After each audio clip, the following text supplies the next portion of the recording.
Hello, everybody. This is MC Recovery and Relapse. And I'm gonna try to go live for a minute. I hope y'all see the title up there at the top of the screen. I wanted to do a scream on vaping.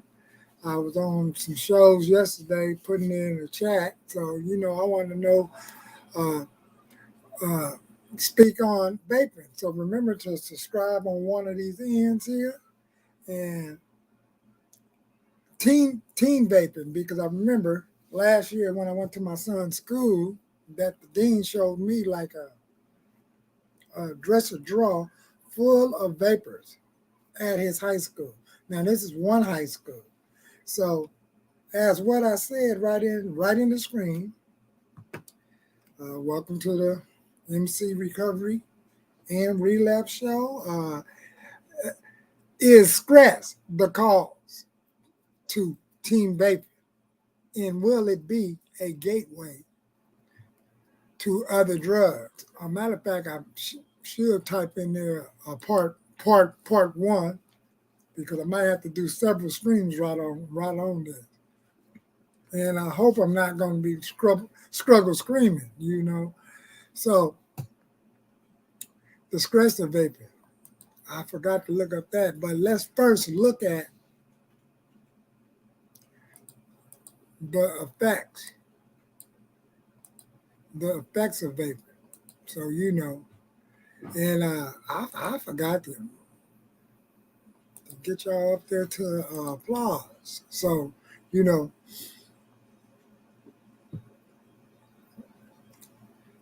the effect of vaping. So before we get started, let me try to get this in.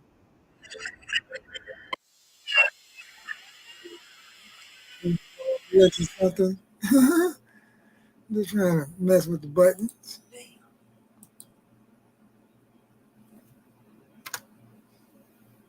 And let's get this thing started.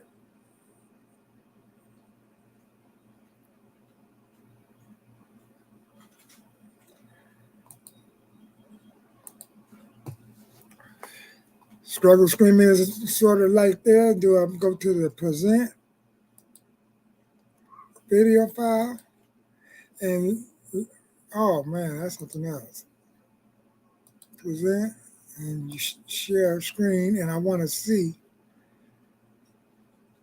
this right here, I guess. So let's try to see what's going to be jumping with this.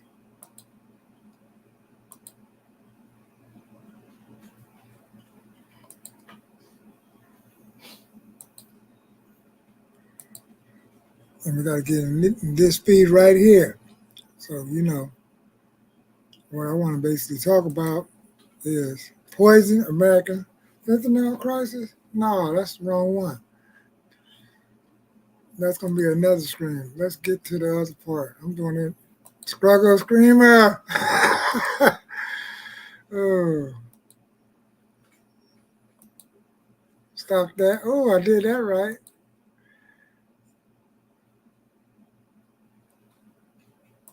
Let's try this right here. Now we're going to be cooking. Let's look at some of the effects. Okay. Vaping, facts and effects. Trip out for this. And then we're going to look at the CD, vaping and youth facts from the CDC. But let's look at the facts. See, big tobacco, daily mission, make kids the customer of the future. So I picked up cigarettes, and I can remember, going to light them for my father on the stove. And then sooner or later, I started taking a real good puff. Later on, when high school was over, I was just begging people at the vocational school for, a marble, was because I was drinking coffee. And then right in the way, you probably would say that me drinking coffee was like, coffee was like, make me feel good. Like, I'm going to a college and stuff, and a cigarette. It allowed me to be relaxed. But it's one main thing I said in this title. Relax from what was I relaxed from? Stress. I no longer had my parents getting on my back about go out there and do something for your life. So, let alone, but I was drinking coffee and then a nice cigarette during those class breaks. And then I can remember the Korean guy buying me a donut too. And then the next thing you know, before you know it, I bought my very first pack of cigarettes. I bought marbles. Then I went to Newports, back to marbles. And, and like in the second half of the sentence, is it a gateway? And the gateway, well, right at that time, I think I was drinking, but I wasn't alcoholically drinking just yet. And then soon after that, when I dropped out of that vocational school, then stress came upon me. And who could say? Did the coffee and the cigarettes drove me to drink more? And then after drinking more,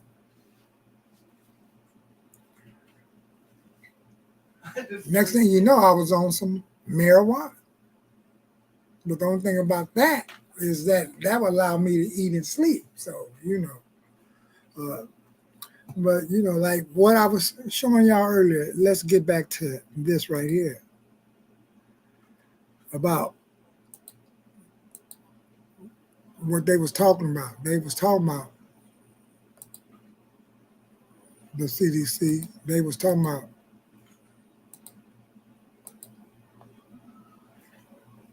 these facts. And these facts that I just clicked,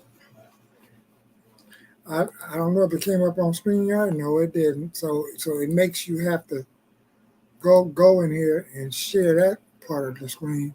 And the facts that I clicked when I clicked that was this. I thought y'all was looking at that. Now y'all see it. Is vaping.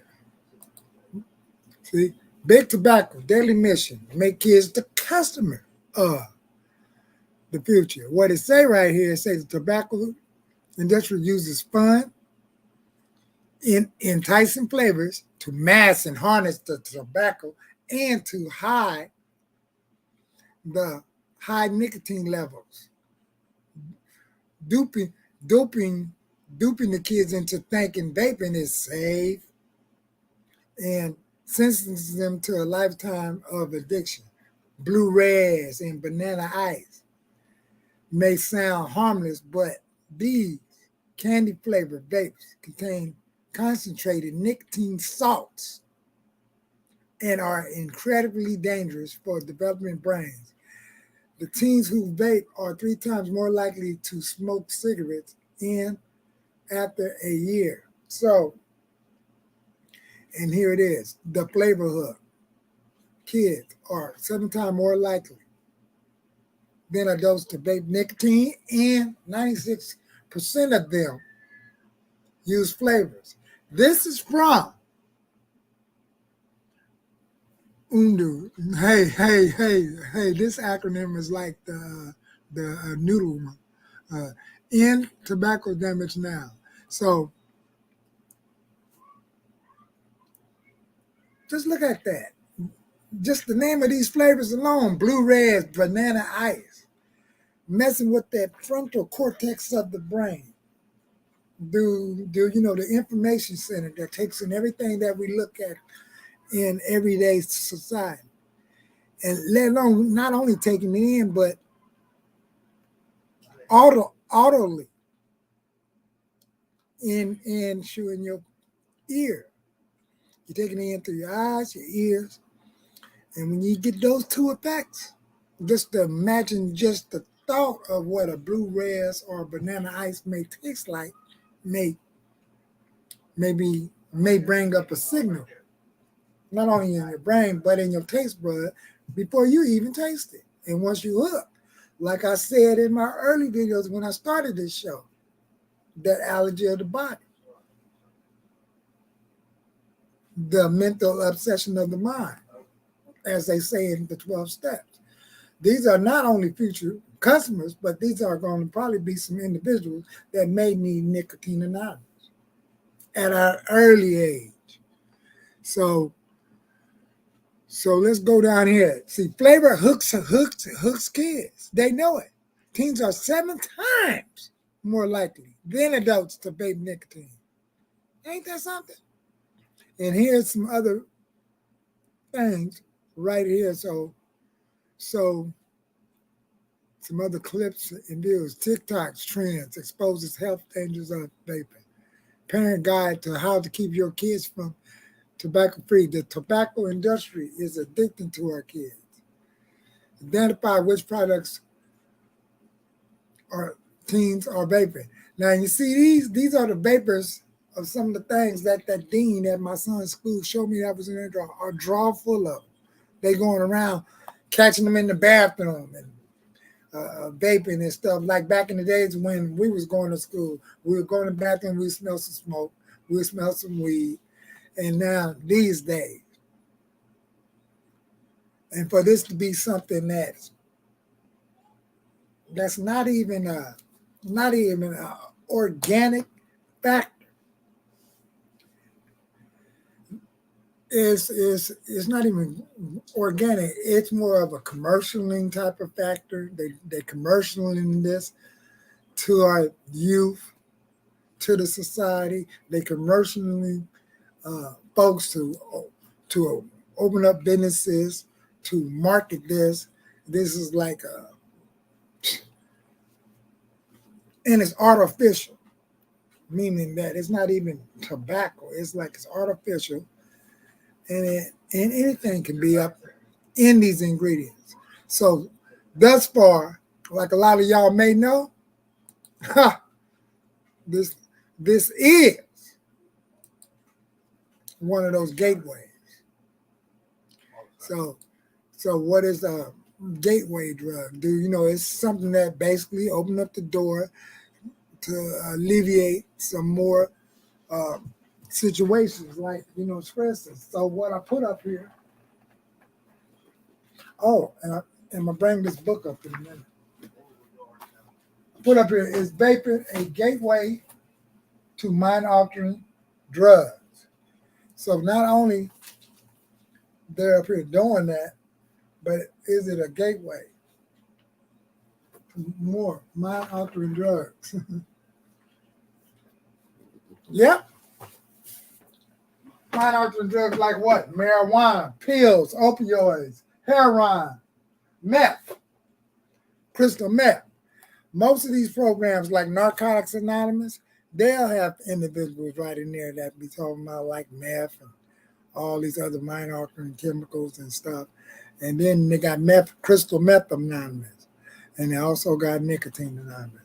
And then I ain't going to be no hater. Now, I'm up here trying to quit cigarettes again. I wish I wouldn't have never picked them back up in the first place. But, but out here in Los Angeles, it's certain areas that already stopped selling menthol. And the cool part about it, I know of people that's getting menthols mailed in from different cities. So, let's see if we can find another video that can show us some more stuff about this gateway. Let's look at the CDC facts. Yeah, that's what I'm talking about. CDC, Controlled Disease. The Center of Disease Control. So theirs is like, oh boy, I'm trying to find it. And you do like this. Oh, so I stop that one. I bring up another one. I do like this. And then I said, let's check out, is this the CDC? Let's see. Yeah, here we go. Okay. Let's look at what the CDC got to say about some of this, y'all.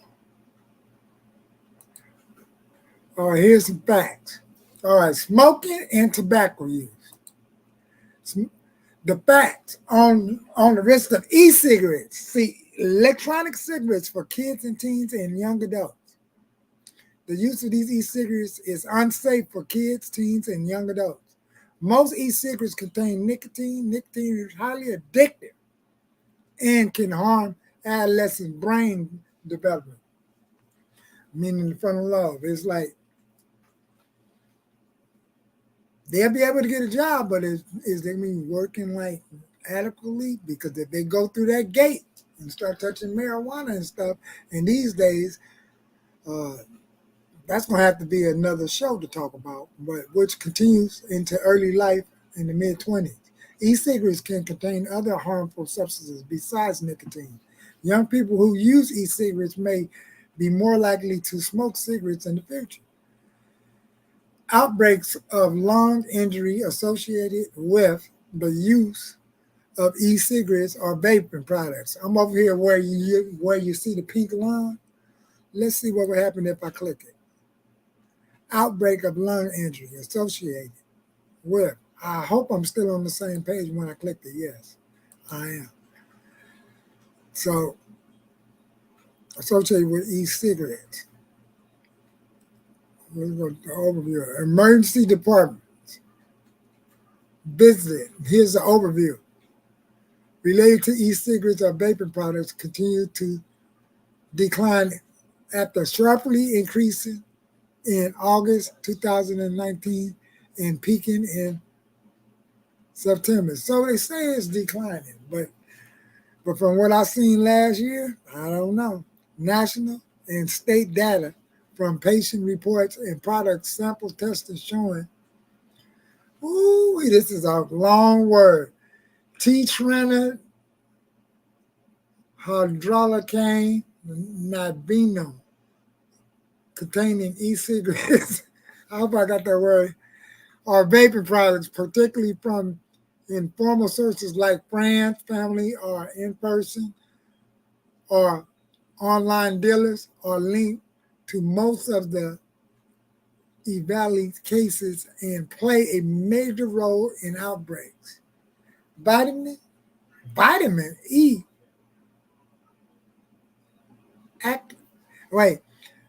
acetate is strong link to the EVALI outbreak. Now, what's the EVALI outbreak? Vitamin E acetate has been found in product samples tested by the FDA, the Federal Department of something, I forgot what that meant, in the state laboratories and in patent lung fused samples tested by the CDC Controlled Disease Center from geographically diverse states. Vitamin E has not been found in the lung fluid of people that do have not evaluated. Now, what's the acronym of the evaluate? See, this is what they be doing at my job. Boy, they put an acronym out there and you be like wondering, where did it come from? Where is it about? Is that way up here? Is it e-cigarettes or something? It means something. So maybe on another show I can get back with it. But this is just most of the stuff. Here's some facts. What does CDC recommends? Here's some recommended facts. Key facts about the use of e-cigarettes or vaping products. Key facts about vitamin E acetate. Vitamin E acetate is used as addictive, most notably to THC containing e-cigarettes or vaping. So THC is like the stuff that's in cannabis, I believe. So, you know, vitamin E is vitamins found in many foods, including vegetable oil, cereals, meat, fruit, and vegetable. It is also available as a dietitian supplement and in many cosmetic products like skin cream. Vitamin E usually does not cause harm when ingested as a vitamin or supplement. Oh, but if it's vape, it's probably may do something else or apply it to the skin. However, previous research suggests that when vitamin E is acetated, is inhaled, it may interfere with normal lung functioning. That's what they've been trying to say.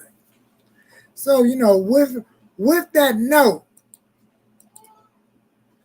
I'm gonna have to just say, like, we can call this, like,